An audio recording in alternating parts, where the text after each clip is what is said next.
All right, welcome. Welcome back, everyone. I'm Richard, and this is my beautiful co-host, Angeles. And today we got a good review, I think, is Critters 3. Boom, boom, boom. Wah, wah, wah. Fireworks, explosions, the end. Okay, Just so kidding.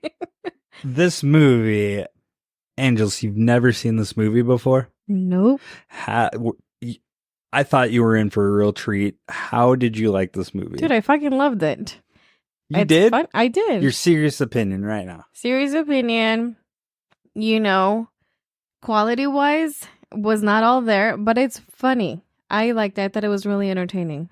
I would watch it again. Yeah, it was quality. I mean, it's really 90s. So the effects weren't super great. But no, looking back at it, I thoroughly enjoyed it now as I did back in the day. It was awesome. It was cool to see. And watching it with you was refreshing because you were actually laughing throughout it and really intrigued. So I was happy to see that because it put a smile on my face because this is one of the franchises that I do love. Big critter. However, this movie, oh man, as far as the Critters franchise goes, this is kind of where it's regarded as maybe one of the lower quality ones of the series. So yeah, this one went direct to video. There was not a theatrical release in the United States. Angelus found that it was released in some countries. Do you know which countries? I found 3 countries that were released because I also found the same thing, that it went directly to video. In the US, however, in France, it was released in 1991 at the same time that it came out in US into DVD. Spain, it was released in 1992, and Portugal in 1993. So it looks like those 3 countries that are right there next to each other got to see the movie in theaters in sequential order, year after year. Yeah, so this movie did not get the same treatment its predecessors did as far as mainstream appeal or budget by their decision to release this direct to video. And so unfortunately we don't know how much this movie made in revenue. Usually I like to share that with you guys, but it's even hard to even find an estimate. But I assume movies like this direct to video, it's usually about a couple 100,000 to a couple million they can make off this movie, which is pretty good. I didn't realize that direct to video market, but in the 90s, it really did boom with that, with Blockbuster. In our area, I don't know if other areas have it, like Hastings or Sun Rental, those video stores where you're able to make your money by producing these lower budget ones, and people could go and rent them instead of trying to convince them to go see your B-rated movie in the theater. Your low budget. Yeah. So 1991... This was a pretty good movie year. I said this with I Know What You Did Last Summer, like 1997, our last episode. That had some bangers that year, but this year, holy smokes, there is some good ones here too. To top it off, we have Angelus's favorite director, James Cameron. He directed Terminator 2 Judgment Day, taking the #1 spot for this year. Woohoo! Yep. We have Beauty and the Beast. Disney is now at 91. This is their renaissance. This is when they started coming back. And this is the movie they brought out, Beauty and the Beast. Can I tell you something? Sure.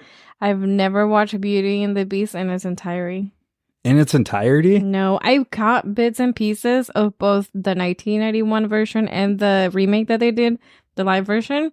Never watched the entire movie. But you never watched the cartoon?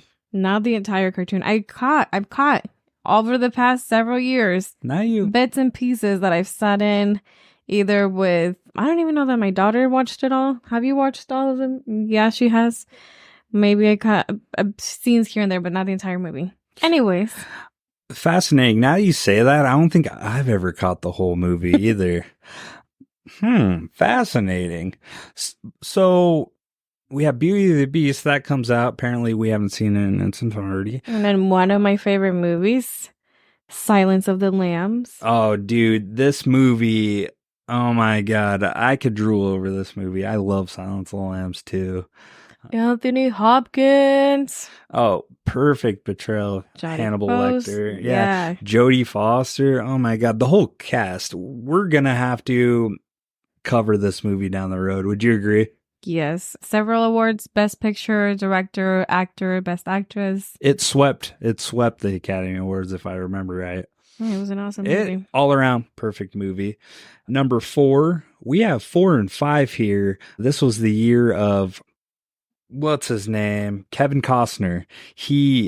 4 was Robin Hood, Prince of Thieves, and then he also started the political drama JFK, the Oliver Stone political thriller.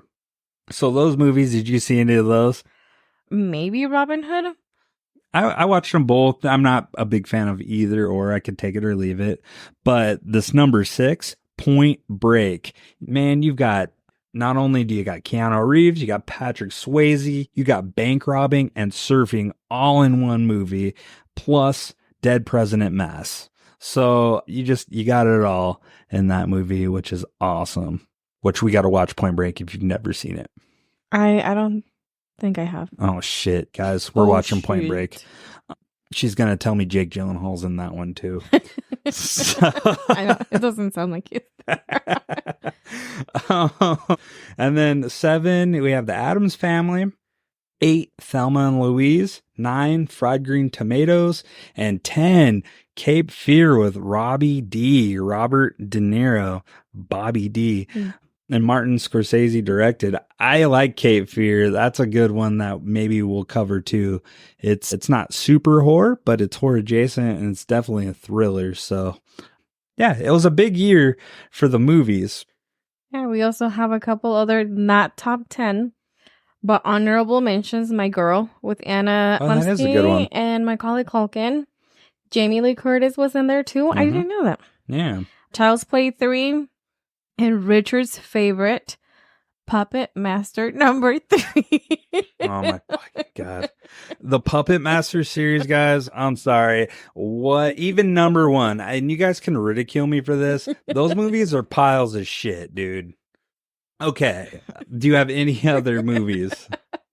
Those are the 3 that I found, besides the ones already listed. So the horror movies that came out in 91, you've already mentioned a couple of them, but you have Silence of the Lambs, known for its psychological horror elements. You have Freddy's Dead, The Final Nightmare. That's another part of the Nightmare on Elm Street series. Child's Play 3, continue the story. I believe that's when they send Andy to the military camp. And and Chucky's story keeps going. People Under the Stairs, which we got to watch, came out. And then other B movies that came out along with this one. Notable ones are 976 Evil 2, The Astral Factor. That's an interesting title. I love it. Alligator 2, The Mutation. And Ghoulies 3, Ghoulies Go to College. These movies are known for their distinctive styles and are appreciated by fans of the horror genre, particularly those who enjoy cult and B cinema. Now, I did a little bit more research on B movies that year, so I wanted to add a couple more that I do want to see. I've never seen these or heard of them, but I want to see it. Nudist Colony of the Dead. You haven't watched that yet? Have you? No, I'm just kidding. Oh my God. I was like, what? Dude, I got to know more about this. No, I just remember that one time you said you were going to move to a nudist colony. I never once said that, you weirdo. What the fuck? But no, that I'm curious what the quality of that movie is and the story and what the plot is. Obviously, we know what the plot is. There's probably zombies that are naked. But yeah, and then Subspecies and Scanners 2. So, and I don't think I've ever heard of Scanners 2. I don't think I have Scanners, the original, is great, but Scanners 2, I don't know. So the state of horror in the 1990s was a little bit of research that I did. And it's kind of due to interpretation, but it really was kind of a low point in horror cinema. We seen budgets were kind of dwindling down. We had stories kind of cheesy. Some of the costumes and the effects were kind of cheesy. They're pumping them out, but I think a lot of it had to do with having B movies and direct to video, a lot of the horror transitioned to that. So the budgets varied, but probably be lower budgets. So that's why you had like Return of the Living Dead 3, Child's Play 3, Critters 3, Critters 4. Movies like that were coming out just because they're cheap to make, and then you can kind of put them in the box stores and people can buy them. I think that's what kind of happened. And then we have some other 1990s top B-rated movies. Oh yeah. What are some of the top ones? Oh my god. Okay, so there's a couple in here that actually are personal that I really, really like. The Blair Witch Project, groundbreaking fan footage style. I remember watching that the first time and I was like, hold on. That fucking tripped me the fuck out, dude. Well, the way that they advertised it when it came out too, they made it seem real, like it was real footage. Well, that was one of the first movies that had a website. You could go on the website. Yeah. I remember doing that as a kid. And then, if I remember right, they made the people go away for a while too. Kind of like that movie back in the day, that found footage, where they made the people, I forgot what it was called. They made people go away? Where they went to the jungle. What was that movie called? I don't know. Oh, Holocaust. Cannibal Holocaust. Okay. So they made them, sorry guys, I know it's riveting, but they made those people go away, and then they actually went back to court. Like, they got summoned to court, and then the people had to be flown back in. They're like, we're alive, we didn't really die. Oh. They were trying to do the same thing, if I remember right. I could be wrong with the Blair Witch, but it was really effective because that movie freaked the living hell out of me. Yeah, they did a really good job for its time, for what it was. Yeah, it really got you in, and you're like, oh shit, somebody help him, it's real. It made it, and then it made it feel realistic. Another one that we have in here is Candyman. Ooh. Urban legend horror. And then we have Army of Darkness. Personal favorite of mine. Tremors. Oh, I like fucking Tremors. Dude, how do you like Tremors? You don't even know who Kevin Bacon is. How do I not know? What? Remember, you did not know what Kevin Bacon, when I brought him up, you're like, who the hell is that guy? I'm like, it's Kevin Bacon, Footloose, man. Tremors. Oh. Stir of Echoes. And you're like, no clue. Oh my God, I know Tremors. I'm not good with people and their names. Name, but I remember their characters. He has a name, I feel like, Kevin Bacon, that you're going to know. I think of it, I'm like, ooh, Bacon. I do. I drew a little bit. I remember the characters. I remember Tremors. That was freaky. Fucking, you got giant ass worms coming out of the desert. We got to cover that soon, I think. And then we also have From Dusk Till Dawn. I don't know that I've seen this. Dusk Till Dawn? It has your girl in it. Girl. Selma Hayek. What? Okay. You've never seen it? And it's got Quentin Tarantino. He actually stars in the movie as one of the brothers with George Clooney. Oh, man. Danny Trejo, he's in it. Tom Savini. I missed out on this little... I'm nerding out right now. I fucking love From Dusk Till Dawn. It's good, man. So, yeah, moving in, let's actually talk about Critters 3, huh? I mean, we're nerding out. I'm sorry, guys. We like to nerd out on the movies.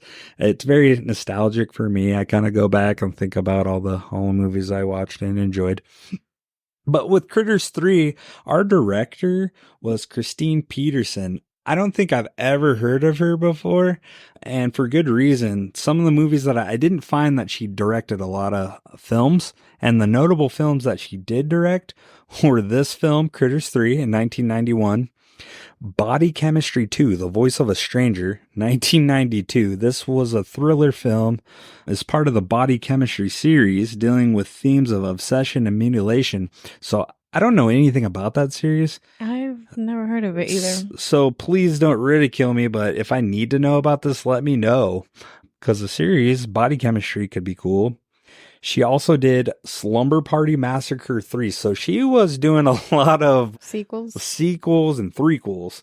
So she did Slumber Party Massacre. She likes the threes. Yeah. Three.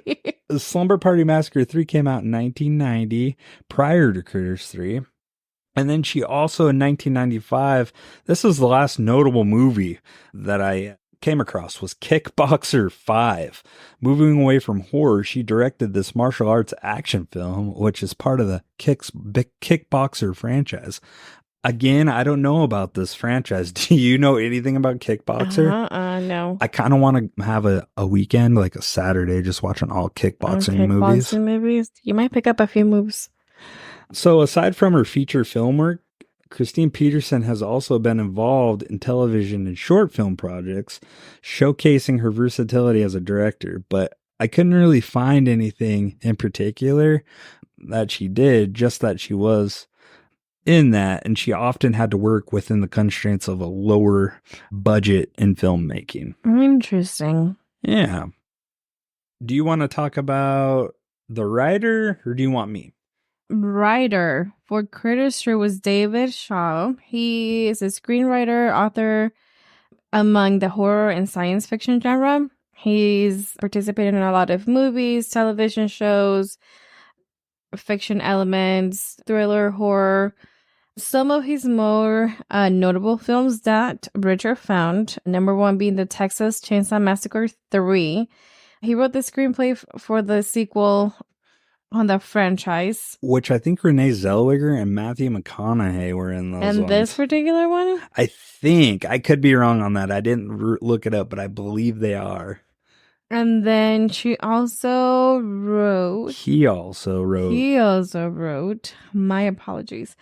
The Crow, which is one of my favorite movies. Yeah, The Crow. So I was fascinated because a lot of the research I did, I couldn't find too much of what this guy wrote. But he was on The Crow and he did Texas Chainsaw Massacre. But other than that, I could only find Critters 3. So he didn't do a whole lot of work. I think he more fell in along the lines of TV work, like he did TV shows and stuff. Mm-hmm. But I could be wrong. I couldn't really find anything else on this guy. To go with the cast for Critters 3, though, obviously we have Leonardo DiCaprio as Josh, aka Sport. He deserves a better introduction, Richard. Does he? Well, I mean, it is pretty stunning to see him. At this time, he was 17 years old playing a 13-year-old. He was 16, 17. I had no idea. He doesn't eyes where I thought he looked, like legitimately 13, 14.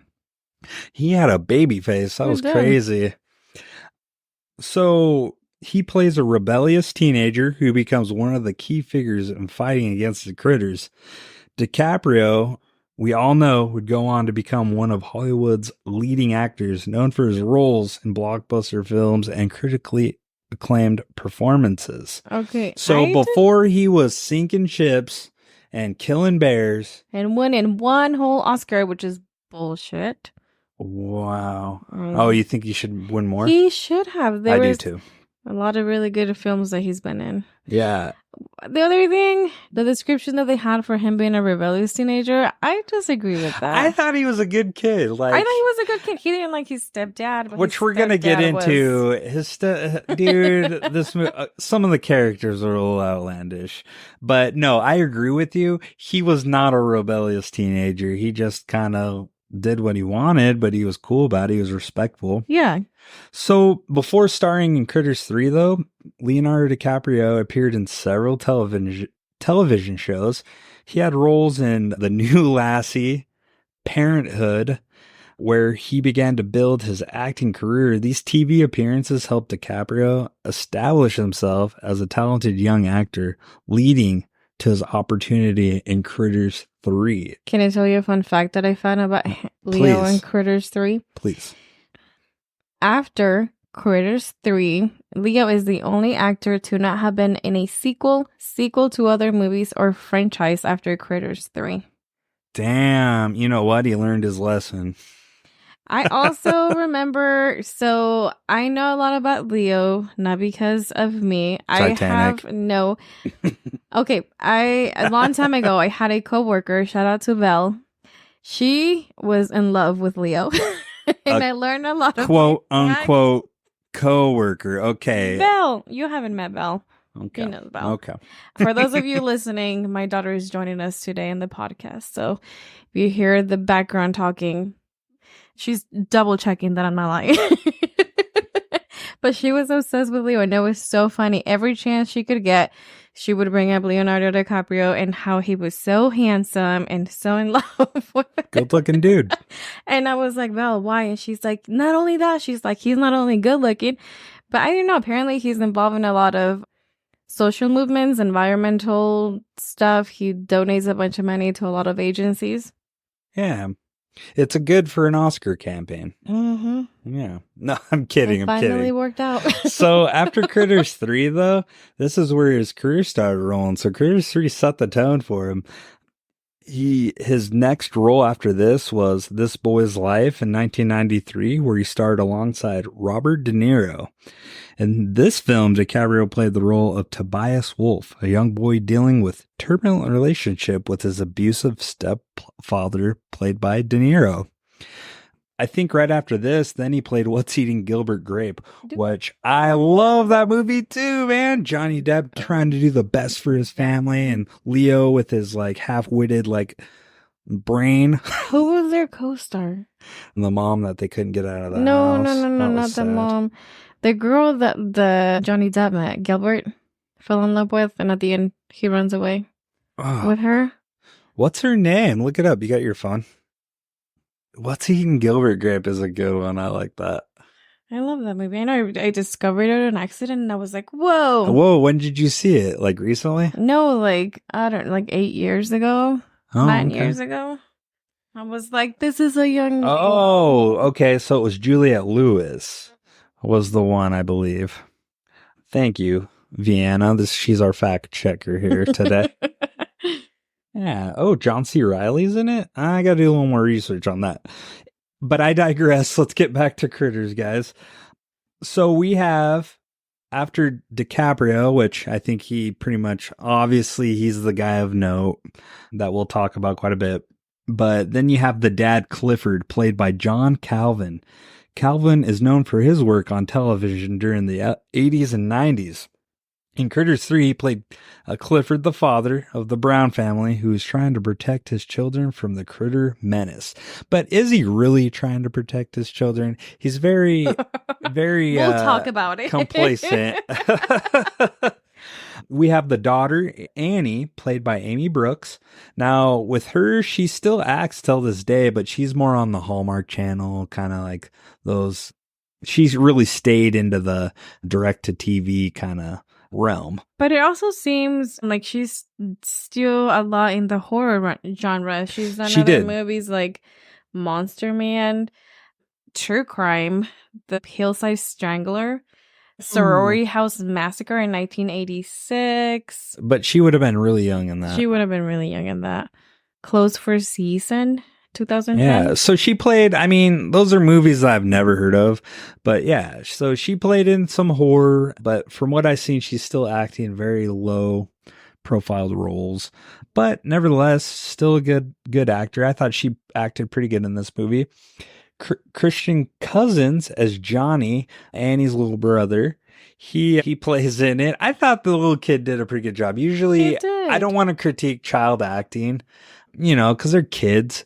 And a lot of times, let's face it, kid acting, child acting can be a little spotty, especially in movies like this. How dare you? I know, but he did a really good job. I thought the kid was really cute in it. His little haircut reminded me of Andy and Chucky. Dude, I did. So I asked, we looked that up. We had to pause the movie. And we're like, is that Andy? But it couldn't have been because Andy was about the same age. And that was like, Child's Play came out in what, 88? 86, 88. And that's the notable cast. Oh, we got a couple more. Oh, yeah. We've got Don Keith Opper as Charlie McFadden. This guy is the key character in all Critters movies. He reprises his role as Charlie. He evolved from a town drunk, and I want to say he was kind of like mentally challenged in the first film to becoming a bounty hunter chasing these critters. It just keeps yelling that throughout. I'm a bounty hunter. I'm so excited. So he's also known for his involvement in the writing and the development of Critters, which I did not know, which is cool. He kind of took ownership of the movie. Yeah, he was in the first 4 movies, 1 through 4. Yeah. Critters. So Don Keith Opper, also known as Terrence Opper. He's an American actor, writer, and producer, best known for his role, obviously, in Critters. His work in Critters franchise stands out as the most recognizable aspect of his career, with his career evolving significantly over the years. So he never reached mainstream stardom. He just kind of stayed in the made-for-TV movie kind of area where he kind of stayed with Critters. After that, we have Terrence Mann.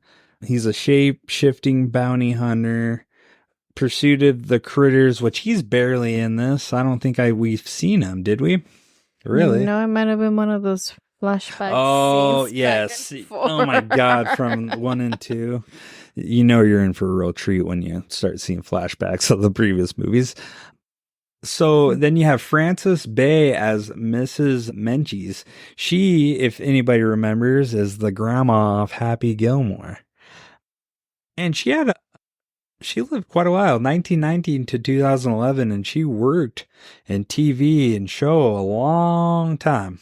It's impressive. Yeah. So her notable roles were Happy Gilmore, Blue Velvet, The Karate Kid Part 3, and Wild Heart.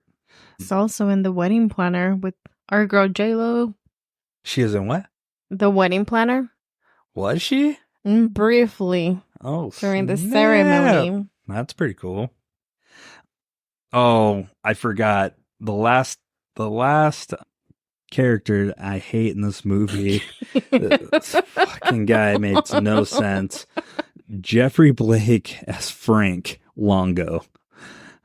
This guy, he plays the maintenance guy for the apartment building, and I guarantee took creative liberties and had his character in Topeka, Kansas have a New York accent. Loved his character. I fucking hate it. So funny. It was cringe, dude. He was just trying to be unique and different from everybody else in Kansas. He was his own person and had his own personality. I mean, they could have made like a comment why his like accent was that. Like maybe he moved there. He didn't grow up in Kansas. They could have stated it because it was so blatant. And the other guy that had an accent a little bit that I noticed, an East Coast accent, and it was a real East Coast accent, not this crappy version of Frank, was Mr. Menges. He was trying to hide it, but it came out a couple of times in the movie. Mm-hmm. So the older gentleman. So that's that. That's the cast rounding out. So obviously, if you'll ever remember, it was Don Opper as the key actor in this movie. I'm kidding. Barely did any acting. Leonardo DiCaprio. But all right, we're going to take a short break and we'll be right back. All right, we are back. So we're covering Critters 3. Angelus, do you want to cover the plot of this movie? I would love to, Richard. Perfect. Guys, we talked about it right before this. She says I go through the plots, so she wanted to take a turn at it. So here it is. Without further ado, Angelus' plot to Critters 3. Okay, so the plot takes place in Topeka, Kansas. Okay, we start off, we see the Browns family coming in hot.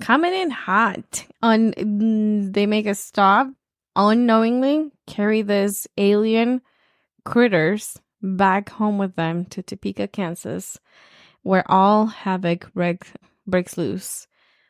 Essentially, these little aliens start hatching everywhere all over their apartment complex. Well, the basement. Attacking people. They travel everywhere. We see a few of the characters come forward as heroes, potential heroes, trying to save the day. And then we get through the end. We lose a couple people on the way. And then we see a foreshadowing into Critters 4. I think this movie's deeper than that. This has like family situations. We were going to talk about the family drama. Later. And there's a lot of trauma involved and friendship and a bunch of stuff. So a bunch of stuff, you guys fell asleep. It's deep, okay, Angelus? Yes. Um, Potential romance.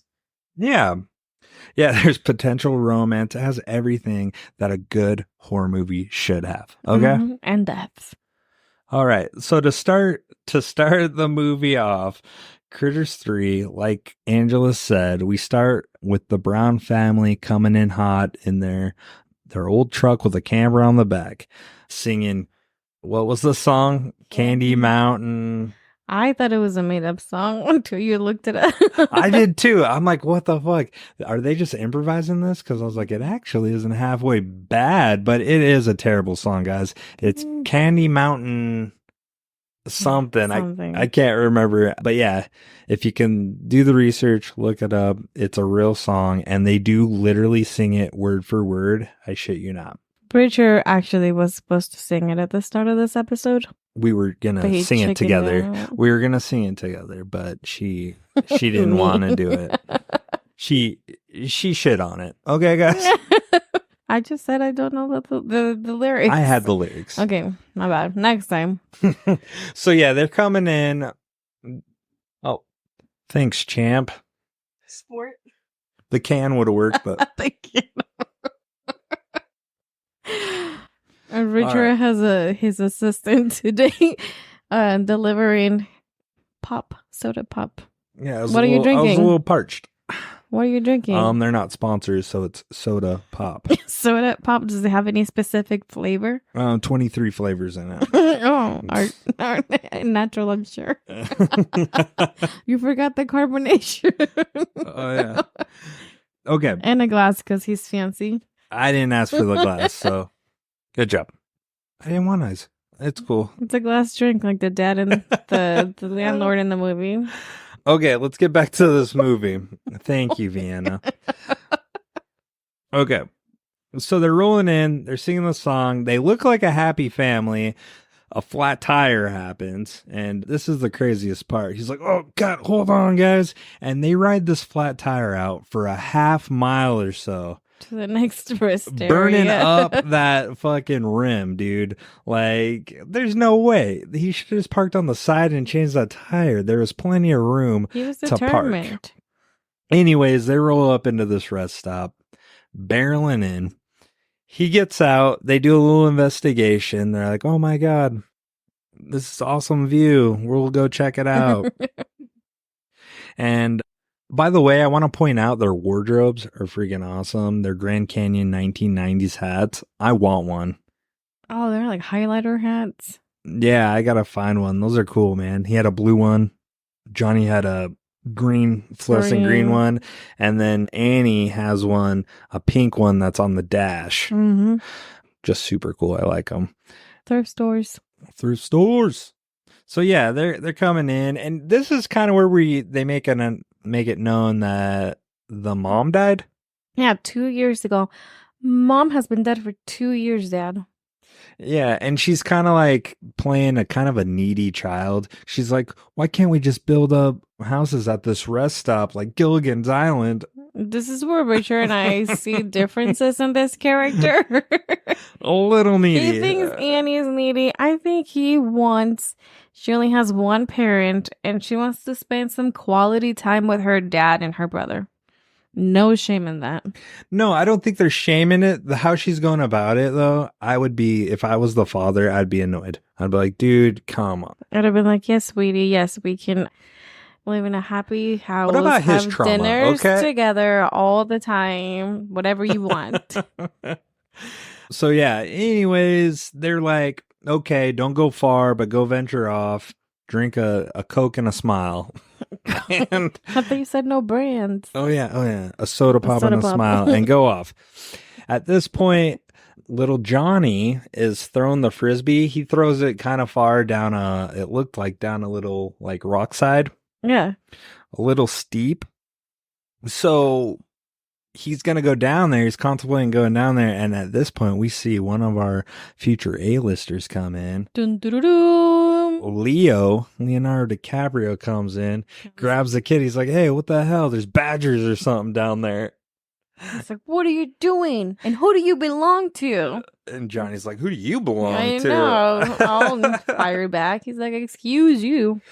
Again with the wardrobe, I had that shirt, I shit you not, back in Which the who's? 90s. Leonardo DiCaprio That's shirt. hot. I had that shirt. But I'll tell you what, not only did I have that shirt, I had the matching shorts. Oh shit. So that was You have a popular back in whole the day. wardrobe. Dude, it's funny. I think I have a picture somewhere with me in that wardrobe. If you find it, you should post it to the Instagram. Oh, I definitely will. I gotta do a side by side pose with Leo's outfit. Oh, you'll see a chubbier version of that outfit. It is unappealing. I look like a little sumo wrestler. You're so stupid. I'm a little chancho. Oh my god. So then Annie comes up and she's like, whoa, pretty much accusing Leo maybe being a pedophile. Yeah, well, she's defending her little brother. She's like, you don't know this guy? You don't talk to strangers? He could be about the bad stuff. And he's like, whoa, I don't know you either. What's going on? Leo being Leo, he's kind of cool. He's like, what? He's over here on his own. But then, they're I'm just like, trying to protect him. We're here for the same reason. And they quickly start befriending each other. Like, you know what? And Johnny doesn't give a fuck. He's like, hey, man, throw the frisbee with me. I'm going to go far back. And then Leo's like, yeah, let's all play together. And then this asshole throws it too far. You always got that one friend that throws the frisbee or the ball way too far. And it's like, dude, learn how to do this. We're all playing nicely. He throws it super far back to where He's showing off. Johnny's seeing it and where he was potentially going to throw it. And then fucking Leo throws it.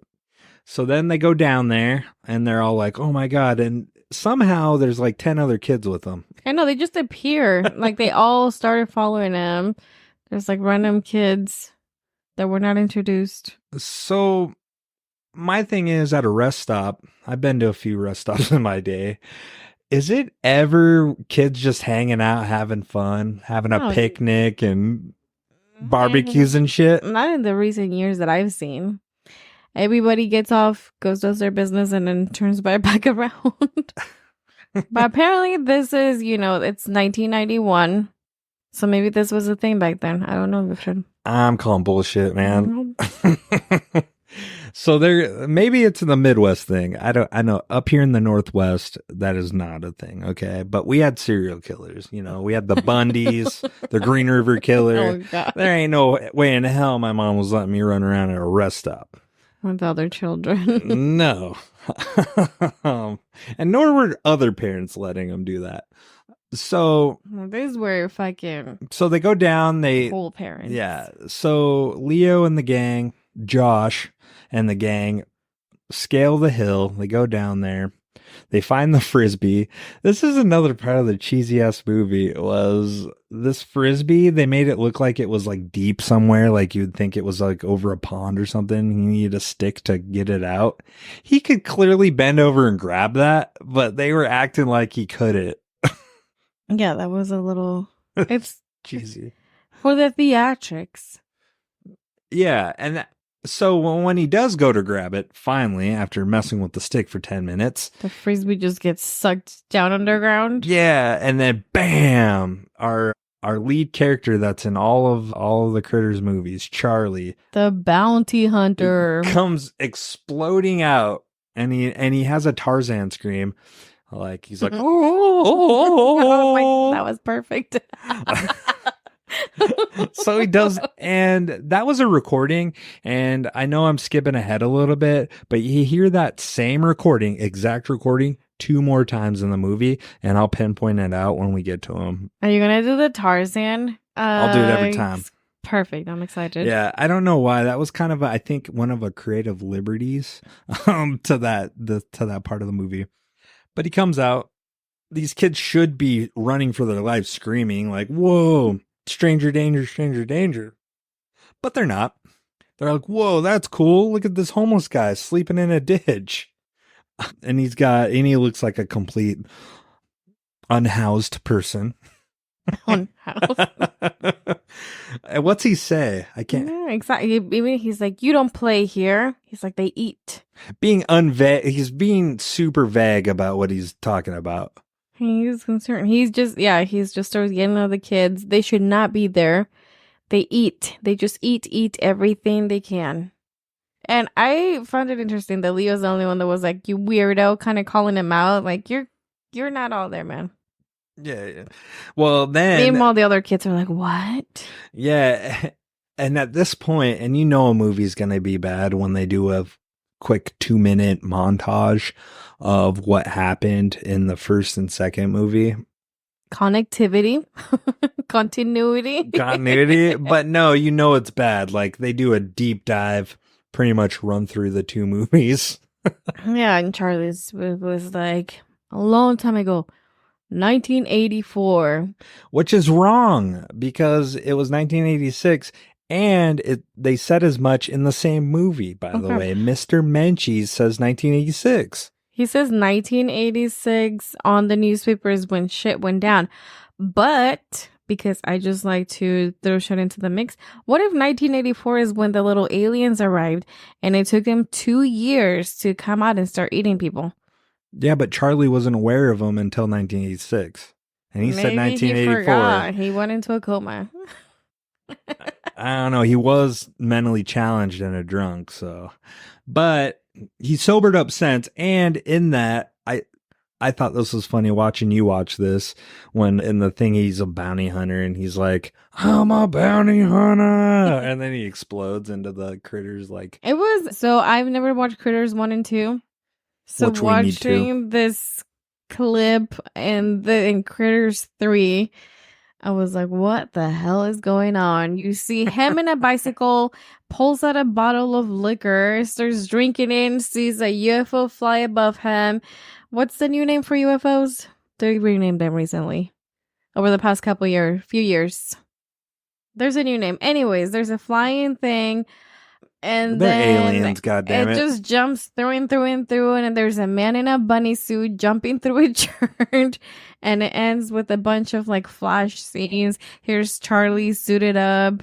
They have some cool looking weapons, and they're like, Charlie, the bounty hunter. I'm a bounty hunter. He's so excited. I'm a bounty hunter. My brain was trying to process all that information. I was like, okay. Her mind literally blew up, dude. It was funny. She's like, what the hell is going on here? Just giggling. It was hilarious. So yeah, we get out of that montage, and then apparently he was telling the whole story, and then that's when Leo's like, do you expect us to believe this horse shit? And Johnny's like, I don't know if Johnny believes in the little kid, but he's like, are you a bad guy? He's like, no. No, they are. And he gives him a little crystal. And he's like, if this starts to glow, you run and you save your family. He's like, okay. So, and then now Clifford, the dad, he's yelling at him, God damn it, get back in the car. I'm tired. It's all about him. So the group disbands. Yeah, fucking Clifford. The group disbands. Now we're transitioning into, we're seeing different characters. There's the banana dad. Oh, yeah, I forgot to even cover the fucking sleazeball dude who he's apparently rich because he's wearing the rich classic outfit with the sweater tied over on his shoulders. I call him the banana dad. I don't know if you noticed, he was wearing all yellow. He was wearing like a polo shirt with a sweater around his shoulders tied on the front, like those fancy people, they go play golf. Penciled mustache, yellow cap. He has a drink in his hand with a little purple tiny umbrella. Pretty much saying he's rich. He's got money. All he needed was to stick out his little pinky when he took a sip. Yeah. So, yeah, and he continues. He's like, oh, man, bald and flat. Life just sucks. And they're bullshitting. Clearly, you're supposed to made to, like, think this guy's a douchebag. And he is. What I don't get at that point, too, there's a critter making a sound like it's in pain or something, and it's making its way to the truck. It's running. You see the camera down on the ground, like there's something running towards Clifford's truck. Yeah, there's a ton of people around, including them, and somehow this critter, you don't see it, makes it underneath the truck, and then as they're rolling out, you see, well, before that, Clifford, the dad, changes the tire, and then he reaches in there, and then he gets some green goo all over his hands. Would you call it? I called it the Nickelodeon slang. And that's what it is. Yeah. And that must have been huge. It must have been starting at that time, I think. Yeah. Maybe late 80s. So he gets goo all over his hands. Doesn't even think about this. It's just like, oh, weird. Which I would be like, whoa, this goo is weird. And why am I touching this? Yeah. And I'd be trying to wash my hands. You'd be curing your sandy hand. Boy. Oh, dude, I'd be dousing myself. So he gets it in. They show a little clip of the eggs underneath being transported. Sorry, driving away. So they transition to where we're going. She sees Grover's Bend, which Charlie mentioned when he was giving him the whole rundown of his life, being a bounty hunter.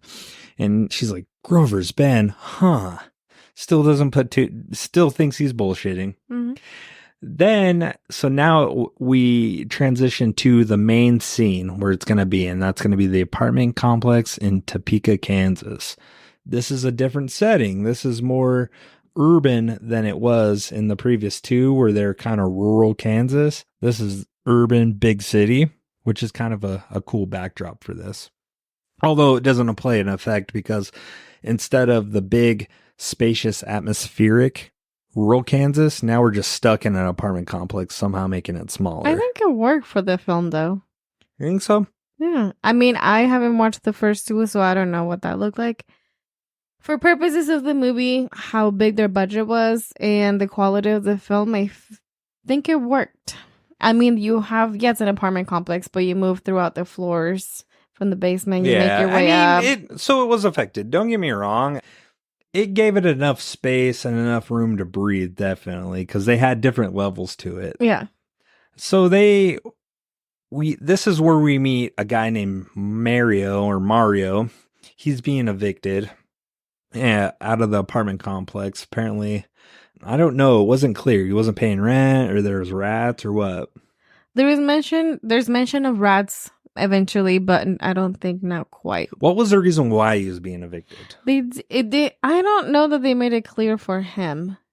They just said, oh, it was time for him to move or something. He said he found somewhere else to live. Yeah, and he's the one who mentioned, man, there's rats. And then this is where we meet that asshole Frank Longo with the New York accent. Like, get over here. What are you talking about? It drives me nuts. Was he supposed to be metal or emo or goth, or what was the vibe? He was kind of at that time that rock and roll outfit, skinny, big city black jeans, big city outfit. I like his vest with all the buttons. I know. Yeah, it was pretty cool. He was stylish. Mm-hmm. The funny thing about his character, that's his outfit, and then he makes sure, he's wearing his utility belt because he's the handyman, the maintenance guy. And who else do we meet right there before they roll up? Before the Browns roll up? Rosie, and what was her name? Oh yeah, Rosie in the actual building. She's the bigger lady. Yes, but I don't like how they made the comment like she's like, "Oh, you got the elevator working." And he's like, "What? No, not for you. It can't hold 1 ton of weight." It's like, you fucking piece of shit. I like the bickering. We also meet Marcia. She works for the phone company. Oh, yeah. I like their bickering back and forth. What was the comments he made to her, man? Again, it was bam, bam, bam. He was just really building up that this guy's an asshole. Yeah, I can't remember what he says to her. He makes an insinuation of some sort, and then it turns sexual. And he's like, yeah, why don't you come look for it? Like his privates. And she's like, yeah, let me go get a magnifying glass. I know, but no. So when she rolls up, she's like, whoa, check your guns at the doors. Walks like a man, talks like a man. Something like that, doesn't he? And then she's like, oh, man, I see you're dating outside your species. And she said she's talking to the fish, right? Yeah, he's like staring a goldfish. Yeah, he's like, haha, very funny. And she's like, yeah, I was talking about the fish. And then after all their bickering back and forth, you see the truck with the Browns come in. Okay, this gets me Full speed. full speed, downtown. and he's going through downtown. He looks like he's in the middle of the city, and then he's yelling, "No brakes, no brakes," while he's trying to wave people off. And he fucking crashes into Mario's car. This dude's in the don't- process of movie. Already having a shit day, and yeah, and then he crashes into the back, and then he gets out, and he's like, "Hey, do you need me to do anything?" I don't know. You did enough, Clifford. You fucking asshole. Yeah. Like, my thing is, was this scene even needed? Yes. Why was it needed? Their family just has so much chaos. Oh, I remember what I said last time. It was needed. So I think it's because he doesn't know it yet, but he's carrying the eggs of the critters. So maybe the critters broke his brake line. So is that implied? Did they chew through the brake lines? Yes. Yeah. Well, I mean, because they don't It's not clear. they don't investigate it any further, which they could have said, "Whoa, this is weird. It looks like something chewed through the brake lines," or because they would have found that green goo all over the place and then maybe found a critter. But you see the critter, like, it makes a noise and runs to the He just building. needed a dramatic entrance. Yeah, and Johnny finds a little egg cracked on the ground with the goop, and then Clifford, he finds more of the eggs with Frank in the bottom there with the eggs, right? Like the broken window, and he has eggs and green stuff all over the place. Did he notice them right away? I don't think he noticed the egg stuff right away, but he noticed like the green. I can't remember who said this quote, but I wrote it down. I think they might have been talking about Frank. Someone said, "Guy's a waste of protein." This is not very helpful. No, he's the world's worst handyman. Yeah, nobody's wondering where this green goo is just coming. And so they pan into Clifford throwing away the eggs, and Frank's like, "You're next," implying that he's going to evict him and his family next. Yeah. So after this point, we go inside, right? Like, they go back into the Brown's apartment because the background conversation that's been happening so far is that I don't remember what not Frank, but Annie's dad, what's his name? Clifford. Yeah, what he does for a living. He works for the railroad. For the railroad. But I think he's a conductor because he has a conductor outfit. Yeah, apparently. So they're coming back from this trip, and he's from the Grand Canyon. And he's going back to work the next day for a couple of days and leaving the kids with neighbors in the apartment complex. And Annie is, telling him like, oh, she makes some comments which kind of signify that she doesn't really want him to go to work. She wants to spend time with him. Yeah, like it's giving off the vibe that he's gone nowadays. A lot, yeah. Yeah, and so they're being left in the apartment, but they're not alone. They have a couple that watch over them, the Menges. They're an older couple that we're going to meet. Yeah, and then we go back down to the basement. So the cool thing about this and weird thing about this apartment complex is they have like dumbwaiter, is that what they call it? To throw your laundry down into the laundry base. chute. Yeah, laundry chute for the tenants. And then you see. Would you use this laundry chute? No, thank you. That's fucking weird. If it was, I've seen houses that are cool, like multiple level houses that have them. That makes it, but not in an apartment complex where other people are gonna walk in and see your clothes just laying around. Yeah, dirty underwear in the basement. Yeah, they're gonna go through and just see your stuff laying everywhere. Yeah, I've had a house that had that, which is cool. I never used the feature, but yeah, I certainly wouldn't use it at an apartment complex. And that is the nastiest basement I've ever seen in my life. Yeah, and then you see the camera focuses on red underwear that are. We're not quite there yet. We're not quite there yet, are we? Where are we? Frank gets a call. This starts to paint the picture. Oh, from the actual landlord. Yeah, so he gets the call and he's like, hey, and he gets even more annoying about it. Hey, I did my work. I evicted Mario. Now I got to get paid for it. Doing that whole spiel, and it's annoying.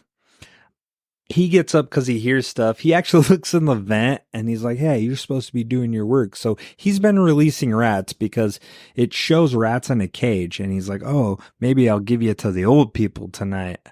And then you kind of start getting the picture that the landlord, who as of now we don't know who the landlord is pushing Frank, who's the maintenance guy, into getting these people to move out of the apartment complex, but we don't know why yet.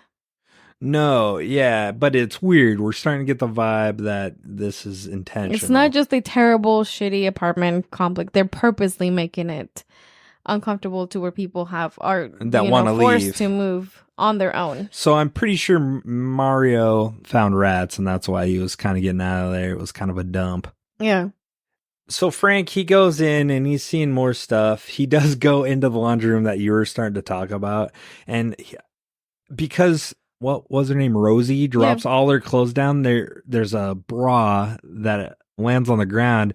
And this is this quote from him. He's like, I love my work. And he picks up her huge bra. Keep in mind, this lady is a bigger lady and they really not attractive. Put her in this picture. They have her eating. And I don't like that. At the start of the movie, on and off, she's just like eating a donut, dumping her dirty laundry down the chute.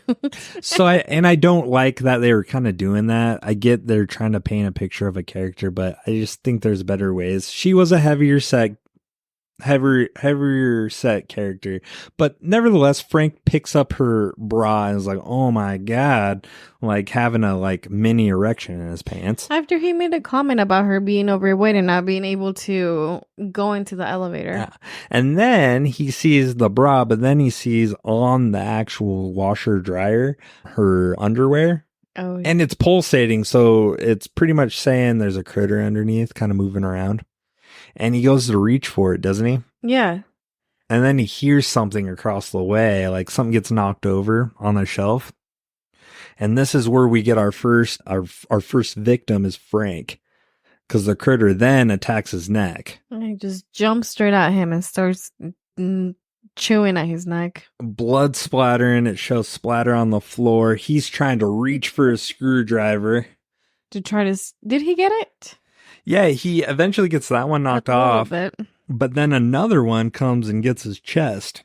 This one proves to be the fatal one because now he's on the ground and he's like rolling there and he's like, ugh. And then he makes the comment that, does he say furball or hairball? He's like, hairball. Yeah. And then pretty much implies that he's going to get his face chewed off. Bom, bom, bom. We got our victim number one. Yeah, victim. Sorry, guys, if you can hear that. My sound barriers aren't very good. I got dogs barking on the outside, so I apologize. So yeah, Frank met his demise. The next scene is it goes upstairs to Annie and the Brown family. And they're talking about, she's like, whoa, did you hear that? And again, the complacent dad, this guy is totally checked out. That's the vibe I got out of this. Wasn't it? Like, he's checked out. He's like, dude, I don't even want to think about this. I went on vacation. I did my dad part. I'm done. Right? Like, doesn't he make that? Pretty much makes the comment, right? Yeah, they're done with dinner at this. Not yet. Not yet. They're not done at dinner. She looks at a picture of pictures when her mom was alive. At that part? They had, yeah. And then she's like, remember all the times that we used to hang out and do all this fun stuff? We're not quite there yet. Right here is she starts talking about, because that's later on when he starts to sit down after dinner. Go on. So right here, I forgot what they talk about, but they're talking about stuff. I'm going to be gone. The Mengies are going to watch you. Be respectful. Give them the check for watching you. And then she's like, okay, I'm going to go check on Johnny. And she goes to the Mengies. That's where we meet the older couple. And they talk about the weird experience they had with Charlie, meaning that guy. And so the old guy, Mr. Mengie, he seems to be kind of one of those conspiracy theory guys, right? Because Johnny shows the crystal to him. He's like, whoa, and talks about it. And he's like, they mention Grover's Bend. And that's when he starts thinking, he's like, Grover's Bend, I've heard that before. And it doesn't show up, but he starts doing research on it. Right? And then the pacing of this movie kind of moves pretty quickly because it's setting it up. It's a pretty quick movie. It was only, an hour and 20? Something like that. You look lost. No, in the I'm movie. just following my notes. Is it? Well, what part of your notes are we at? I'm trying to remember. I'm not trying to skip anything. We go back to who the actual landlord is, because he's going to enter the picture soon. So they show him, he's in a car. You can tell again he has a lot of money, and it's the same guy that we meet back at the rest area. He's in his car. He has little Leo sitting next to him. And he has one of those cool cars that has a telephone. And Leo's playing an early Nintendo. Yeah, and he's trying to call Frank back at the apartment complex. And he's like, Frank, pick up the phone. We got plans. And that's when you get the full picture that there's plans for the apartment complex of making a mini mall, I think it was, or some sort of like shopping center. And that's the reason why they're trying to evict people. So the whole thing is, if they can get people to move on their own, then they don't have gone. To move. They don't have to pay a fee. But the legal clause there that I kind of see from their from his conversation with Leo, he's telling them like, this is why we're doing this, and this is why I'm being an asshole. But he can get people, if he forces the people out, then he has to pay them to relocate them so that he can sell the apartment complex. But if he can get them to move out of their own will, then he also doesn't have to pay them anything. Right. And Leo's not interested. And this is annoying. The whole time this guy's alive, at this point on, he calls Josh, Leonardo DiCaprio, sport. So many goddamn times. And he doesn't like it. But I don't like it. He says it like 100 times. He's like, whoa, sport. Hey, sport. You're going to run this business, sport. Yeah. But essentially, here he gets frustrated. He calls Frank. He doesn't know that Frank is dead. And this is a funny part, too. He's like, answer me. If you don't fucking answer, like, this is the end of your job, essentially. And he's going to go in there and do it himself. But this is the funny part because the critters picked up and then they're kind of making critter noises. And he thinks he's talking to Frank. Yeah, which when has Frank ever not said a word? Come on, man. I can already tell. I meant the guy for 2 seconds. You just hear the me. Like, Frank. So, they're on their way to the apartment complex to kind of do some mischievous stuff. We go back into the Brown family and they're eating their dinner. Again, dad complacent. She's talking about, well, you know what? We're going to have to move at some point. We're going to get evicted knowing this. Like, what are we going to do? And he's like, you know what? That's tomorrow's problem. I want to watch some moronic situational comedy and go to sleep. That's what I want to do. And she's like, God damn, Dad, just love me. Well, before we go back to this, when the kids are back at the Menji's, little Johnny, he pulls out his stone and it starts shining green. That's a little bit later, isn't it? Oh. No. So it starts shining because they're talking to Mr. Menji's because he's going on and on about his research, Big Bend. And he's like, the guy back there says that if it lights green, we better watch out. And he says, really? He's like, because he asks, he's like, what did the guy say? And then that's when the kid says it again. Yeah. Okay, yeah. So he gets intrigued and he starts doing a little bit more research. Yeah, and then you kind of go back to Rosie again. She goes down into the basement and her stuff is just kind of all over the place. And at this point, she thinks it's Frank because she sees her stuff laying around. It's kind of messed with, and she says, like, oh, Frank. He's touching her stuff. Implying that he did some misdeeds to her garments. Like, he picked up a bra. Yeah, and there had to have been some gooey stuff. Keep in mind, it's green. It's green. It's not anything else. It's not human bodily fluids. And immediately she's like, oh, Frank. Yeah. And here they start attacking her. She gets stuck on some clothesline. And this is where Annie comes down. It's like, oh my God. And this is where, again, they try to add the comedy, I think, where she's fending off the critters. Well, the first place where scene that this made me laugh when they start attacking Rosie. She comes in with her cute little bunny slippers. Yeah. And the first critter that comes out, that's all he sees. It's the bunnies on her feet. So he like gets ready and pulls out the little, what are they? The pokey things. What are they called? He shoots them. They got shoots poison. right at the slippers, attacking this freaking bunny slippers. And then commotion starts, and that's when Annie comes down. Because she was mad at her dad after that. Yeah, and she hears conversation screaming. that they had. Screaming. And this is where she fends him off with a broom, and then the critter bites on, and then it seems like it goes forever. She's hitting it back and forth against the walls. You hated that. I'm like, it's going on way too much. And folks, this isn't the first time they go entirely too long on a little skit, because there's I can count at least 2 other times. So now they're coming up. This is when the movie really starts to go. So they're coming up the stairs. They're screaming. Then old Clifford wakes up. He's like, oh my God, what's going on? Runs out there. And he's still being dismissive. He's like, oh, my daughter, she's just psychotic looking for attention. Yeah. Blah, blah, blah. It's just rats. Okay. Well, and she's like, no, look at, because she has Rosie with her at this point. And I'll admit, Rosie's entertaining. She's pretty funny. She's like, oh my God, I'm bleeding, and passes out. The back and forth that they have is funny too, because Annie's saying they're small, round, furry, they're attacking, they got teeth. And then here's Rosie, she's like, they ginormous. They're like hamsters. Porcupines. The descriptions are all over the place.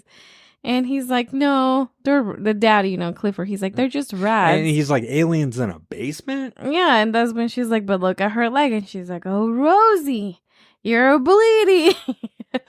She's like, oh my God, I'm bleeding. And passes out. So then the critters, because they're like, it's those guys. And that's when the 3 critters are right there. Yeah, and the dad finally gives them some credibility. They panic and go upstairs. He's stuck. He tries to go for the door, and he gets shot with the porcupine things. So at this point, I didn't know they had poison. Maybe they had it in the first 2 movies. I know they did, but I forgot about it. But in this one, they have poison, and then they start getting lightheaded, and they're trying to climb up the stairs. They're playing fucking bullseye with one of Rosie's flowers on her ass. It was so hilarious. They just kept shooting, laughing at her right at the middle of it. So her shirt and her face. They kept panning to her face each time she'd get shot. She's like, "Oh."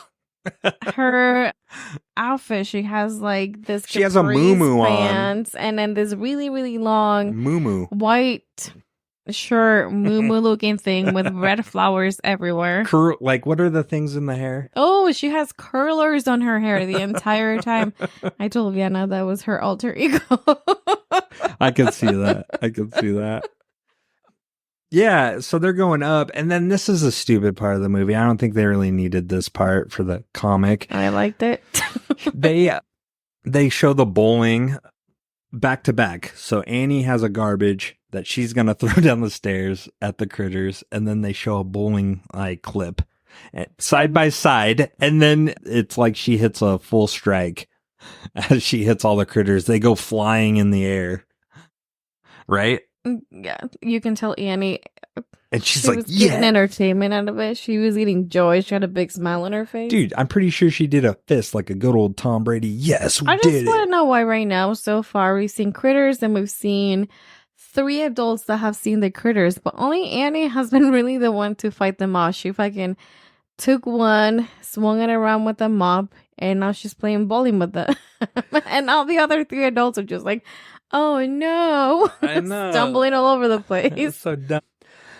So yeah, and then so they're hurrying upstairs. It's a problem.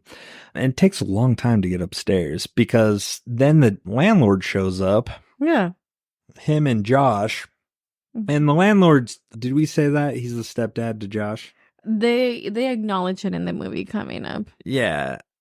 So they go and they work their way downstairs looking for Frank. He's nowhere to be found, obviously. And the critters have all migrated upstairs. Yeah. So he's like, and they really paint this guy to be a POS because he's like, man, they're like animal. They have animals The animals are animals, and the residents are animals. Yeah, they live like animals. Yeah, he's like, watch this. And then he goes to the power and he's like, all right, we're taking this. Or no, first they're like, we're going to do a little trick. And he cuts the phone line. He's like, now we're going to disconnect them from their social workers. And then he cuts off what a the dick. power line. Yeah. And right as he cuts it, Mr. Menges, because they all need help. Call with Grover's Ben, was it? He was talking to someone. That's right. And he's like, oh man, I just got off the phone. They mentioned Grover's Ben. Yeah. And so then that's not enough though for the landlord. Now he goes and finds the breaker box and he takes, what do you call it? Casserole, something casserole. I don't remember. Oh, anxiety casserole, something like that. And cuts it off, shuts the power off completely. They go upstairs to investigate and see what they can do. He's an asshole about it. They knock on the Brown's door first. Well, then they see a door. They're like, holy smokes, did a rat do that?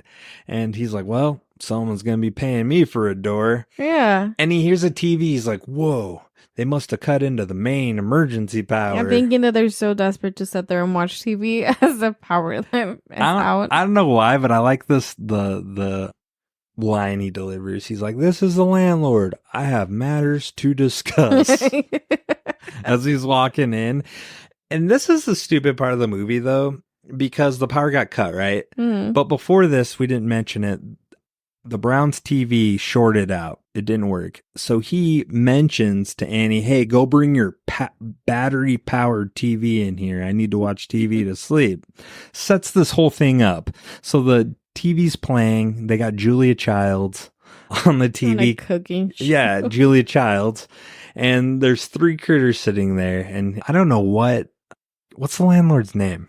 Mr. Briggs. Mr. Briggs. I don't know what they're thinking with this. Like, you're going to be sneaking up on 3 individuals. That's like. In the dark watching TV. Yeah, you're setting yourself up for failure there, bud. And this is where he keeps calling Josh sport and gets like, pissed off. I don't off. like it. He's like, we're in this together now. Yeah, and he walks in, they're closing, and he sees from the back, it does look like their heads. Yeah. But they're moving around like TV, critters. Like, and he walks in there, and then Leo, at this point is pissed. He shuts the door. Oh, yeah. He's like, fuck you, Dad. I wish you were dead. And shuts the door. And and Mr. Briggs gets stuck in there with the critters. And this is where he gives a high pitched sport. He's like, sport. Lomeo. And then Josh hears them getting attacked. And he's like, no, let him out. He just wanted to talk to you. He just wanted to talk. Thinking of their people still. And then, so it runs in, and what's her name? Marcia. I keep forgetting these names. I'm sorry. They're just not of note for me. I keep forgetting them. Her name's Marcia. Rude. Yeah. She's coming around, and she's got, for some reason, and it'll play a part, a flare in her hand. Ready. A roadside flare. And she's got a leather glove on, man. She's a badass. So she's walking through. She meets the Annie and the 2 that are kind of passing out. Clifford and Rosie. And Annie, and she's like, holy shit, okay. Helps them go find help, then goes down and runs into Josh. Josh is banging on the door. She's like, whoa, simmer down, kid. She goes in and finds Mr. Briggs and is murdered. Notices that it's the critters. Yeah. Which were the critters in at that point? Where'd they go? Hiding. Why are they hiding? Ready to attack. Because they started to move again, I think. And then they shut the door again. Oh, that's right. She quickly shuts it. And then they go upstairs with the rest of the crew at the Menges house. Menges.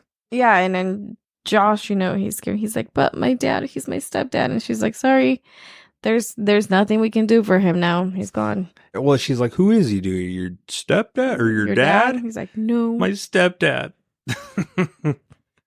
So now they're at the Menges. They're starting to form a plan. They're like, we got to do something. We have no phone line or anything. We're stuck. And they're at the doors, pounding on the doors. The critters are. Right? Yeah. So they're trying to find weapons. Old Lady Mengie gets a meat cleaver. She's ready to roll. A comical size. Oh, Make flavor. hilarious It's for not that your old. normal. She's an adorable old lady, and It's she not always your does that. normal size cleaver. It's like an oversized. I love it. Ready to take That's shit pretty much down. the weapon, though. Other than, do you know anything else? No, they didn't really have much. Mm-mm.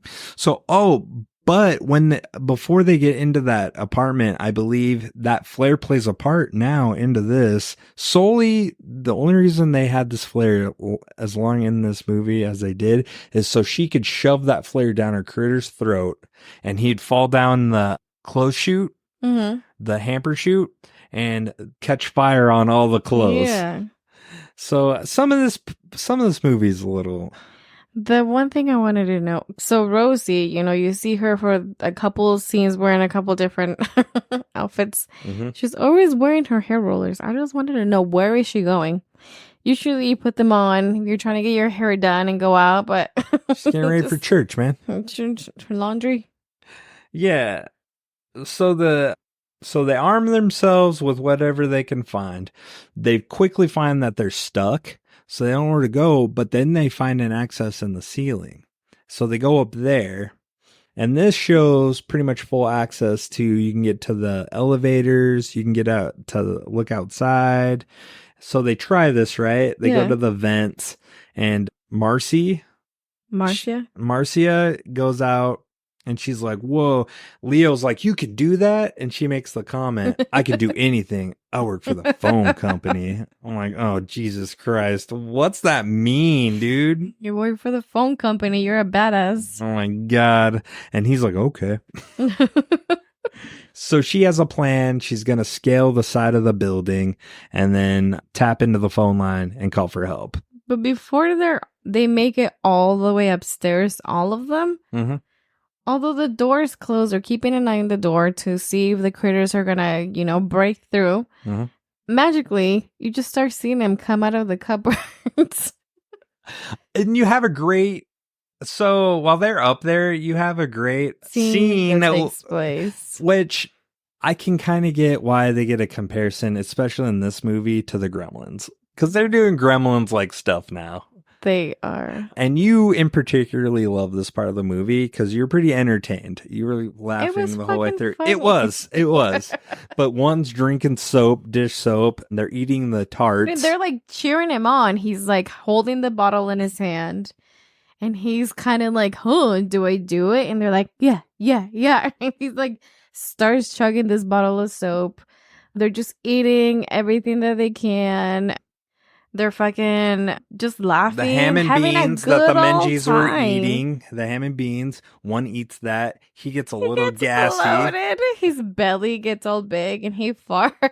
You hear a audible PU. Yeah, they have their own little language. Sorry about that, guys, if you hear that. Obnoxious engine. Yeah, you can hear they have their own language. They do. It's funny. I thought it was a really funny scene. The one that chugged on the soap, he's laying on the sink, burping bubbles. And then the one with gas, they start throwing food at him. Yeah. So they're having a pretty good time. I mean, you gotta make the best of it. So then Marcia, she ends up, and that you could see fire too when she's scaling the wall. Right when she gets out there, she doesn't pay no attention to it, which you'd see it immediately. And you could see it off their skin, like in the video as they're recording it. You can see fire flames, like you can see the color bouncing off their skin, and they don't pay attention to it until she falls, and then they're like, oh my God, it's a fire. Watch out. Meanwhile, Leo and Annie are bonding over dead parents. Oh, yeah. Even though her mom didn't die like Mr. Briggs did. Mr. Briggs did. Yeah, but they're having a bonding moment. No, but the other thing that was funny was when, before Marcia went down there, she tells him the plan and lays it down and she's outside. And she tells him, she's like, yeah, any calls you want me to make for you? Oh, yeah. Because again, her little reference for the phone company.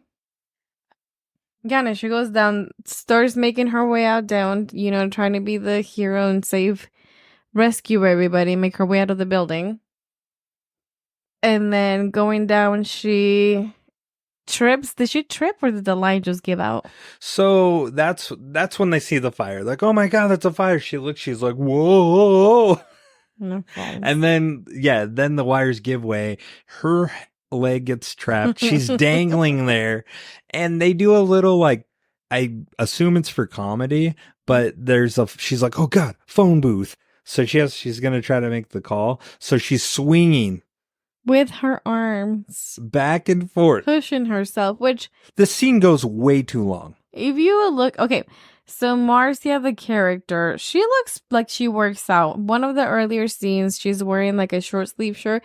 This lady works out. Ripped. She has pretty big fucking biceps, and all she had to do was just straighten her foot straight, and because it wasn't like the wire wasn't tangled around. It was just one little loop around her foot. So she had just straightened her foot. She would have come down. If she had done like a head push up, she would have come off of it. But no, that was she was not ready to give out. No, for comedic purposes, they left her tied up swinging to the phone booth, trying to make the call. They come back to this scene and do it again. She swung on that thing for like the last 10, 15 minutes of the movie, it felt like. Oh my God. I was like, dude, that's stupid. So Annie, she's like, fuck this. I just seen Marcia fall off. She's hanging. She might have died. She's like, fuck this. I'm going down the elevator chute. So this is where she goes down and she goes to one of the levels and she sees the critters and she's in a bad spot. And then we get our second Tarzan intro from Charlie. Okay, you gotta do it. Oh. And he comes in guns blazing, but to only shoot it once and misses the critter and hits the wall. And then he tries to shoot again, and lo and behold, the gun's jammed. So he's like, oh man, those are sometimes. So they work their way to the elevator. Yeah, the elevator. The one thing that I found so he survived the first two movies, right? Mm-hmm. And this poor guy is just struggling to climb out through the elevator door. He's a bounty hunter. Well, I don't know. Maybe he would have had some crazy skills to climb an elevator and survive. That's what I'm saying. He's a bounty hunter. But yeah, he's out of shape or something. So the other thing, they scale the elevator though to escape, and he trips the thing, and then the elevator does the classic. You know how it either goes down really fast or up? Well, it shoots up all the way to the top where they need to be with the rest of the folks. I want to know which way he came in. Did he see Marcia when he walked up to the building and was like, there's just some weird lady dangling from I want to know, how do you get all that information, like, to where they were at? Oh, what's happening? Like Charlie showed up. Yeah, because nobody else outside is coming to help them. Nobody, or maybe somehow Mr. Menji got through? mentioned it. No, he did. He talked to him, and they got cut off. Oh. But how do you get all the information where they're at? That's weird. And how do you get there so fast? He flew. Because he didn't look like he had a car. He looked like he was a transient living in the park, a rest stop. And then the thing, once they get back up, he hands Annie and Josh the gun on Jam, and they're just like swinging it all over the place, pointing it at different places. I was like, well, away from people, please. Yeah. And he gives the rundown. He's like, I'm here to save lives, kicking ass and taking names pretty much. And they do it's hilarious. Rosie's smitten by this guy. He's like, whoa, who's the hunk that Annie came in with? Her roll started unrolling. And then the music was all like, what was it? Was, how would you describe the music? A little romantic. It's like, wow. And it focuses on Charlie's fucking goofy ass face. But he takes control of the situation. For the most part. And then, so the critters get wise, and they see they can go up the elevator chute. And they do go up the elevator chute. And then he's like, quiet, you can hear them. Oh, Charlie tells him, yeah. And you can see bubbles coming out the side. What the fucking... But the first person to contain one is the Menjies. Mr. Menjies. He has that old, blanket. Which they had to point out that they put this blanket up years ago. She's like, oh, do you remember this? He's like, yeah. What were they using it for years ago? I don't know. Because that hole was inside their apartment complex. Yeah. So he has that. He traps one. Josh beats it. Yeah, he's like, I hate you, you stupid. And so he beats it, but then one of the critters, Manges. but the critter shoots Josh first, and then Mrs. Menges has her meat cleaver and cuts that SOB in half, which was kind of a cool scene. I like the half critter that you see. Just splush, gush everywhere. Was it green goo again? Yeah, and just the side, like you could see the side image of the split in half critter. Nice. But now Josh is out. He's down for the count. So they got to escape. He gets his gun going, and the explosion happens to where now they can get up to the ceiling. Yeah. Like the roof. So now they're up on the roof. They're screaming. They're like, help, help, help me, somebody. And this place is dead. Yeah, there's no one. For a big city, I guess, Topeka, Kansas shuts down completely. There's nobody around. Yeah, I was surprised there were no like neighboring buildings that could have heard all the commotion going on next door. Which kind of makes sense since you can drive around downtown with no brakes and it's no traffic. Town. So they're screaming. There's no help.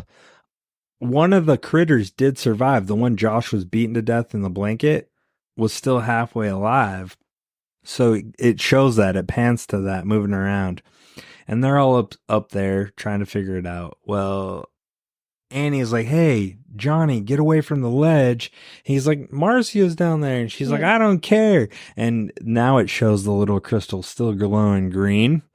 And the critter is going to go. And this is where we get our third Tarzan.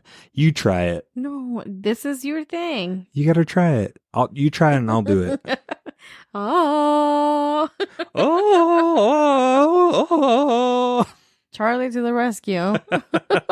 He jumps in the way and then he flies off the building, lands on their motorhome or camper. Yeah. And he saves the day. He saves little Johnny. Yeah.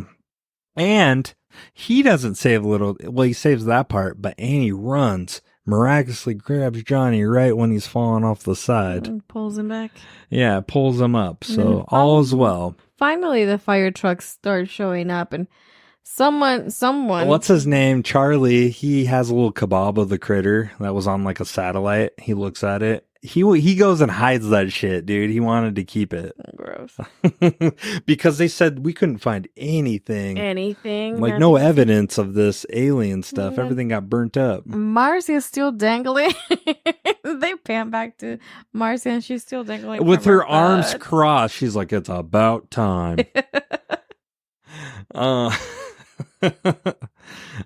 So yeah, everybody's saved. Oh, so when Johnny gets saved, Annie's holding him, and this is where the dad finally shows value and he loves his family. He shows up and finally pulls Johnny up, and he's like, you know what? I know where my value is. I love you guys. You're more important than my work. Which, yeah, come on. Now, a little late, Clifford. Yeah, he slept. He spent this movie either doing his own thing, just trying to relax, get ready for the week, or fucking drowsy, drugged up from the spikes from the critters. I like how he was ineffective. That was awesome. He was just there to be a supportive role. Yeah, it was pretty much the elderly and the kids saving the day. Kicking ass. And then Charlie, the mentally challenged guy. I'm sorry. The guy is clearly deranged. He's not. Well, he's unique. He's unique. He has a unique character. He's what we call, he has the shine. Let's just say that. Oh my pocket. Ignore returning. He's my favorite character. I like him. He's kind of like the Dewey of this. The Dewey of this? Mm-hmm. So that sums up the movie. Clifford ends up getting a job with the phone company. So all is well. He can spend time with his family and his wife's still dead. Wow, you're so positive. That's what I got out of it. He values family. He saw that, he could lose them at any moment. But so the movie does end with a hint that the Critters menaces might not be completely over, setting up a potential sequel, which we know is a sequel. Charlie ends up finding them, puts them in a container, shoots them up to space. Oh, yeah. And then this is where Critters 4 happens. They end up in space. So I can't wait to watch that beauty. I bet it's pretty good. We watched the trailer. You were pretty excited on that. So yeah, throughout this, the scenes, I think they're pretty effective. They shift between horror and comedy, providing dark humor through their actions and interactions. The movie's structure follows a typical horror narrative with initial warning, a buildup of threat, and a climactic confrontation leading to the resolution. So it's a pretty standard movie. I know how you felt in the beginning of when we started talking, but now what's your overall opinion? I like it. What would you rate this movie? Out of 5, I would rate it at 2.5. Damn. 3, 2.5. So, like, I know what you did last summer. You rate this right there with it. I know what you did last summer was a 3. You said between a 2.5 and a 3. I don't know that I said Do that. we got to go back? We got to go back. So I was entertained by this movie. But I certainly am not going to give it a 3. I'm going to give this a lower. I would give this, if we do the point system, I'm going to give it a 1.9. Damn. I enjoyed the movie, but it could have been done a lot better. It could have been done a lot better. It was 1991. It was a B movie. I'm giving it a 2.5 for the comedy. I think it also because it reminds me of the Gremlins. Oh my god. Oh my god. One scene. Yeah, this one more so the other ones reminds me of the Gremlins. So would you recommend this to people to watch? Yes, watch it one time in your life. At least you once. You won't regret it. Yeah. Or you might. I would say at least watch it once. It's entertaining at the very least. I mean, you're not going to be scared. You might laugh a little bit. A lot. A lot. We laughed. So I think we found what our humor is, because this movie encapsulated some of the humor we like, because we were laughing pretty much throughout the whole movie. I was laughing at how ridiculous some of those scenes are. It makes it funny. Mm-hmm. The pushing. So this movie, though, was not regarded well from people. It got a low rating, like Rotten Tomatoes. I'm pretty sure it was a lower percentile. It got like a 0%. 0%. Yeah. It didn't hold up. IMDb has a 4.4, Metacritic 3.7. Oh, so it's out of 10 though. Prime, no, out of 5. Oh shit. Prime had a 4. People really like it over on Amazon Prime. And then Letterboxd, they gave it a 2.4 out of 5. Yeah, so okay, that's what I was going off, Letterboxd. So maybe over time people are showing appreciation for it. There's mixed reviews for sure across. So, do you think this movie holds up? Does it have a legacy? Does it have a legacy? It has a legacy as a sequel on its own. I don't know. I feel like there's a lot of similarities, and some similarities again back to Gremlins. So I think it makes it memorable if you've ever watched it. I'm gonna be honest, if you had never brought it up, I probably wouldn't have gone out of my way to watch it. Yeah. But aren't you grateful that you did? So forever grateful. It changed my life. Oh my god, she's being sarcastic. So I do think this movie has a cult status. I think it's celebrated for its campy charm and low budget aesthetics.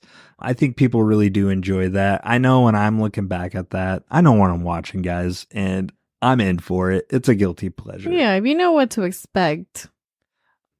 Yeah, it's nostalgia and retro appeal. Do you have any reviews from people? This is kind of a new segment, and I want to bring in our guest that's been patiently sitting here waiting, Angelus's daughter, Vienna, and she found a few reviews that she wanted to share with us on this movie that she found entertaining. So there's some people that either had nothing to say about the movie, and there's some people that felt pretty, wholeheartedly about the movie. There was one review that I found on Rotten Tomatoes. I'm not kidding. It's a whole few paragraphs. They give it a 3-star review. What are some highlights of They this? essentially go and summarize the movie. Everything that happened. They compare it to some of the prior movies. Who's got the time for this? Someone really wanted to, okay? You're the only person that read that in its entirety. I was intrigued. I was like, whoa, somebody took a lot of time. Their description of some of the characters, this person said, sure, the characters are a bit stereotypical. The fonts typey guy, the elderly couple, the Ripley-esque female, the overweight comedic relief female, the sheriff-esque looking little boy, the annoyingly sensible goody two-shoes daughter, and dastardly landlord. And of course, Leo sporting the same damn haircut he's had for so That's long. fucking true, dude. They said, But why fix it if it ain't broken? overall, it's a pretty decent third follow to an already solid foundation. Oh my God. Same shit all over again, set within an apartment block, That's true. menace from the bounty hunters, live relief, splattering of gore, decent creature visuals, a very Danny Elfman-esque opening score, and inevitably daft cliffhanger ending with a cameo. Dun, dun, dun. So that's a good one. So Vienna, you've got one. Do you want to read a couple? Yeah, here you gotta get close to the mic. So one of them says, "Why did I watch Critters 3? 1 star." Someone else said, "It's critter time. 2 stars." Okay. Pete Kino, "There will never be a movie to top Critters 3. 5 stars and a heart." Oh shit. Someone else said, "Damn those critters. 3.5 stars." Someone else said, "I can't believe Sonic 2 ripped off Critters 3. 2 stars and a heart. Did they get in detail? No, that was it. Oh my God. Someone else said, "Leonardo DiCaprio learned his grooming behaviors here. 2.5 stars." And then the last one I found said, "The critter puppets are better actors than the human actors." At times, I would have to agree. So, Vienna, how did you feel about this movie? What are your thoughts and opinions? I thought it was funny. I don't know. What would I'd you give it a recommend rating? it. A 2 out of 5. You gave it a 2 out of 5? Yeah, it was funny. It was funny, but it didn't hold up. Not really, no. Okay. Compared to movies nowadays, I don't think so. Okay, cool. A couple other reviews that Thanks, I found. Vienna. Angelus wants to talk now. Anything else, Vienna? So that's going to be a new segment too, folks. We're going to bring Vienna in as much as we can. I found a review by Tawny the Terror on Letterboxd. He gave it a 4-star, and he said, "Maybe I should be ashamed of how much I enjoy this, except I am not, and I never will be." He thinks it was great, adorable, and he was on the Critters team the entire time. Exquisite 90s DTV wonderfulness, and he's here for it every single moment. And what was the stars? 4 stars. Oh. And then this other reviewer, Shoecone, 2 stars. He said, "Leonardo DiCaprio not really helping to fuck with the omnivorous little hedgehogs. Instead, focus on nailing the hot underage girl." I don't know about that, but he said I didn't get that 10%. vibe. I did not get it. And then this one, the last one I'll share, this one made me chuckle. It says, "Disappointing sequel and film debut for Leo, who is so young. I swear I've got bologna in my fridge that's older than him." And this was a 1/2 star. Oh my God, that's a good one. Well, thanks for the reviews, guys. Angelus, where can they reach us? You can reach us on our social medias. Give us suggestions of movies to watch next. You can find us on Facebook, Instagram, and of course, you can catch the podcast episodes on Spotify, iHeartRadio, Pretty much anywhere podcasts are available, except Apple. Amazon Music. Apparently, Richard has beef with Apple. They have a beef with me, man. I can't figure it out. So I'm It trying. sounds like it's user error, not an Apple thing. Yeah. So look at our Instagram. We're constantly posting. Yeah, We'll have interesting polls for future movies. We want to hear critiques about us, how we're doing. Please, thoughts, suggestions, ideas would be great. Yeah, and then go to our Instagram, check out. We'll be uploading some pictures that our friend shared with us. She went to a horror monster museum in Nevada, and she shared with us a pretty awesome picture of one of the critters.